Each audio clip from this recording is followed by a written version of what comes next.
আচ্ছা, আমি আপনাদেরকে দেখাই 6 কোটি টাকা দেখতে কেমন হয়। সো এইটা হচ্ছে একটা রেঞ্জ রোভার, যেটা বাংলাদেশি টাকায় 5.5 থেকে 6 কোটি টাকা। ওইখানে আছে একটা প্রাডো, ওই পাশে আবার ডিফেন্ডার আছে। এখানে সব দামি দামি কার।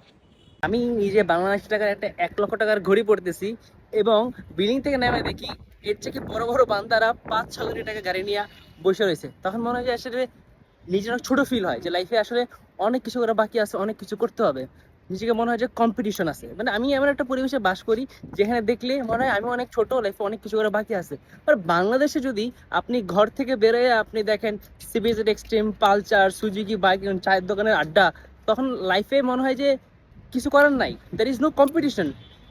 সো পরিবেশটা অনেক ইম্পর্টেন্ট, আমরা যে পরিবেশে বড় হয় এটা অনেক বেশি ইম্পর্টেন্ট। সো লাইফ চেঞ্জ করতে হলে আগে আপনার পরিবেশ চেঞ্জ করতে হবে। যারা ভালো মাইন্ডসেটে চলে, যারা হচ্ছে আড্ডা বাদ দিয়ে লাইফে বিজনেস গোল স্বপ্ন নিয়ে কাজ করে, তাদের সাথে চলাফেরা উচিত। সো মাইন্ডসেট অনেক ইম্পর্টেন্ট, পরিবেশ অনেক ইম্পর্টেন্ট আপনার লাইফটা চেঞ্জ করার জন্য। আগে মাইন্ডসেট চেঞ্জ করতে হবে, ভ্যালুয়েট করতে হবে, টাকা আপনি আপ আসবে।